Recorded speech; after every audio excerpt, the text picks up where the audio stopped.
Assalamualaikum warahmatullahi wabarakatuh. Perkenalkan, nama saya Meliani Rosana Daulay dengan NIM 2019311088.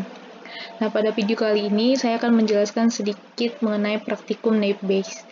Jadi, kali ini kan kita akan praktikum mengenai algoritma Naive-Bayes. Jadi, Naive-Bayes ini adalah salah satu metode machine learning untuk melakukan classification class, yang artinya kita dapat melakukan klasifikasi terhadap data yang kita punya. Nah, di sini saya sudah menyiapkan datasetnya. Nah, di sini saya mempunyai dataset cryotherapy, yang dimana filenya itu disimpan di folder Colab notebooks-nya dengan membuat folder baru di dalamnya, yaitu folder praktikum. Jadi di dalam folder praktikum itu ada dua file, yaitu file notebook praktikum 3 dan file cryoterapinya. Nah, selanjutnya di sini kita melakukan import pandas aspd-nya, lalu import nampi acnp, lalu di run. Nah, ketika masih bertanda bintang berarti masih proses run. Ketika telah berganti menjadi angka berarti telah di run. Seperti ini. Nah, berarti ini telah di run. Setelah itu kita melakukan pembacaan datasetnya yang telah kita simpan tadi. Karena saya menggunakan Google Colab, maka harus dihubungkan terlebih dahulu ke Google Drive-nya, yaitu dengan memanggil variabel untuk menampung datasetnya itu data sama dengan pd.read excel content, ya seperti ini. Saya masukkan perintah seperti ini, yang dimana pd.read excel ini itu dia akan digunakan untuk membaca file dataset yang ada di Excel. Kemudian ada content, Google Drive, My Drive, Colab. Nah, itu adalah tempat kita menyimpan file cryoterapinya. Dan notebooks praktikum 3 tadi. Nah, dan untuk membaca data di cryoterapinya, kita bisa langsung panggil variabelnya itu data. Setelah itu di run, maka akan keluar hasil runnya seperti ini. Nah, seperti ini. Nah, di sini ada terdapat 90 baris dan 7 kolom, yang dimana ada 630 data yang akan kita olah.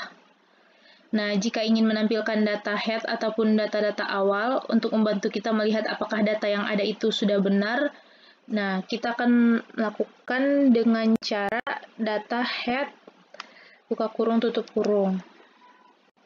Nah, dari library pandas memungkinkan kita untuk melihat detail info data yang kita punya, yaitu data info. Nah, ini kita masukkan perintah data info, lalu di run. Nah, jadi data set yang kita punya ada 7 kolom dari 0 sampai 6, seperti ini.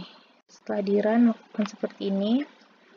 Ini adalah jumlah kolomnya, ada 7 dari 0 sampai 6. Yang dimana tiap kolomnya itu punya 90 isi. Nih, 90 isi. Tipe datanya di sini ada integer dan ada juga float. Nah, untuk tahu data size yang kita punya, kita bisa dengan merun data size, kita bisa merun data size-nya. Nah, di sini terlihat 630, artinya ada 630 data. Nah, seperti ini. Selanjutnya kita lakukan pembagian variabel. Di dalam machine learning, kita dapat menggunakan variabel independen, ataupun variabel yang mempengaruhi, dan dependen ataupun variabel yang dipengaruhi. Variabel yang mempengaruhi biasanya menggunakan X. Caranya, kita harus membuat objek baru, yaitu X sama dengan data drop, result of treatment, exist sama dengan 1. Nah, artinya kita akan melakukan drop ataupun menghapus, mengambil kolom result of treatment-nya dari dataset yang kita punya. Nah, ketika di run, maka nanti X-nya itu hanya akan diambil dari kolom pertama sampai kolom ke-6 saja.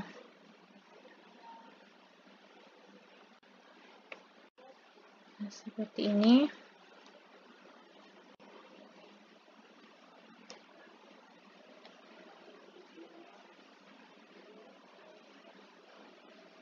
Nah, jadi yang eksis sama dengan 1 ini, di mana tadi perintahnya, saya scroll dulu ke atas. Nah, di sini ada eksis sama dengan 1. Itu tuh akan bertindak pada semua kolom-kolom pada setiap baris, lalu kita ketik X dan run. Nah, akan muncul tampilan seperti ini ketika sudah di run. Nah, sedangkan variabel dependennya ataupun variabel yang dipengaruhi itu dia akan sebagai Y, yang dimana kita masukkan perintah Y sama dengan data result of treatment. Jadi langsung memanggil variabel data yang dimana dia akan mengakses result of treatment-nya. Lalu kita akan tampilkan Y untuk merunnya. Jadi data yang ada di result of treatment ini akan menjadi nilai dari variabel dependent ataupun nilai targetnya. Nah, ini dia nilai Y-nya yang setelah kita run tadi. Kita scroll dulu ke bawah. Nah, selanjutnya kita akan melakukan training dan testing, yang dimana di sini kita mempunyai 90 data. Nah, di sini kita akan melakukan splitting dataset ataupun pembagian datasetnya. Yang dimana tadi di sini kan kita mempunyai 90 data, sedangkan kita akan memanfaatkan dataset yang ada sebagai training sekaligus testingnya. Maka kita akan menggunakan fungsi splitting. Nah, kita akan menggunakan fungsi splitting ini yang ada di library scikit-learn-nya. Dengan cara kita harus mengimport dulu library scikit-learn-nya. Nah, kita akan memasukkan perintah from scan.model selection import train test split, yang dimana fungsinya itu untuk membagi data training dan testingnya. Lalu kita akan menyiapkan, nah di sini kita akan menyiapkan variabel baru nih, ada xtrain, xtest, ytrain, ytest. Itu ada 4 variabel baru yang digunakan karena kan dari 90 data ini kita akan membaginya menjadi 4 bagian.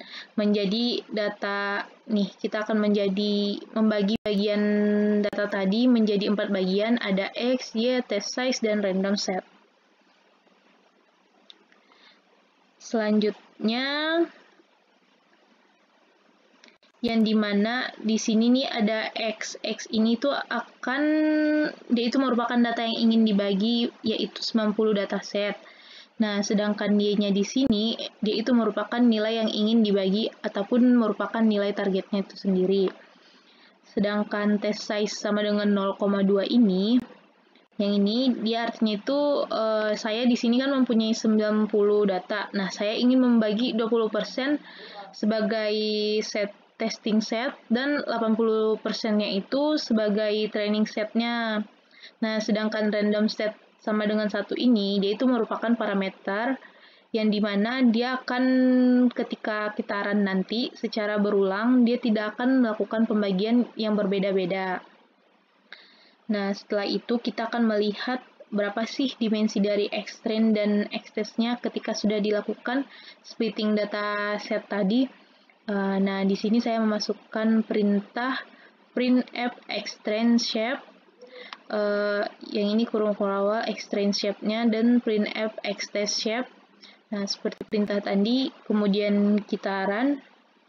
Nah, setelah di run, maka hasilnya akan terlihat nih xtrain shape-nya dan xtest shape-nya, yang dimana xtrain shape-nya itu 72,6 dan xtest shape-nya itu 18,6, yang dimana itu artinya xtrain shape-nya itu dia memiliki dimensi 72,6, sedangkan xtest-nya memiliki 18,6, yang artinya sudah pas nih bahwa xtrain ini menghasilkan 20% dari trainingnya dan xtest tersebut menghasilkan 80% dari data testingnya.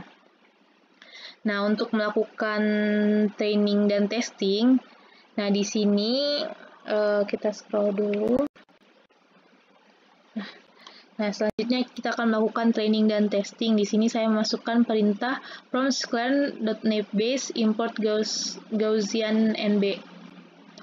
lalu buat objek baru yang biasanya itu model sama dengan Gaussian NB, lalu dilakukan trainingnya dengan NBTrain sebagai tempat untuk menampung data dan model fit. Dan model fit di sini tuh artinya hasil dari model fit akan ditampung di variabel NBTrain-nya. Dan di sini ada perintah model fit xtrain ytrain, lalu di run, lalu kita run, kemudian buat objek baru dari ypret.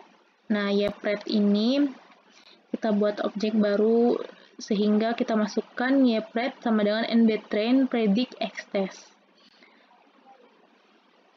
Lalu kita coba lihat ypretnya. Nah, hasilnya adalah 18 angka, yang dimana 18 angka tersebut adalah xtest-nya tadi ini nih. Setelah kita run ypretnya, maka akan muncul 18 angka. Nah, ini dia angka-angkanya. Selanjutnya, untuk melihat probabilitas dari xtest-nya itu, kita gunakan metode predict, yang dimana kita masukkan nama hasil trainingnya yaitu NBTrain predict proba xtest, lalu di run, maka akan muncul nilai-nilai probabilitas terhadap data xtest-nya. Nah, kita setelah di run, maka akan muncul nilai-nilai probabilitasnya seperti ini. Nah, seperti ini. Kemudian kita mengecek nih seberapa baik sih metode pembelajaran machine learning yang menggunakan naive Bayes terhadap dataset yang ada. Nah, kita menggunakan metric confusion. Nah, di sini nih kita akan melakukan evaluasi ML menggunakan metric confusion. Selanjutnya kita import dulu matrix confusion-nya dengan prompt scan.matrix import confusion matrix. Setelah diimport, kita panggil confusion matrix-nya ytest ypret. Nah, ketika di run akan terlihat nih hasil array-nya ada 7,3 dan 0,8. Yang berarti baris itu sama dengan baris itu dia adalah prediksi, dan kolom dia merupakan treatment ataupun ytest ataupun testing yang sudah ada gitu yang di dalam tabel. Jadi 7,3 ini berarti data yang mempunyai prediksi, dan treatment yang salah ada 7, lalu data yang mempunyai prediksi salah tapi treatmentnya benar ada 3. Lalu untuk data yang mempunyai prediksi benar tapi treatmentnya salah, itu tuh tidak ada. Lalu untuk data yang mempunyai prediksi benar dan treatmentnya benar, ada 8 buah. Jadi ketika di total ada 18 data sesuai dengan jumlah testing yang sudah ada. Nah, sekian pembahasan singkat saya mengenai praktikum naive Bayes-nya. Semoga dapat bermanfaat. Assalamualaikum warahmatullahi wabarakatuh.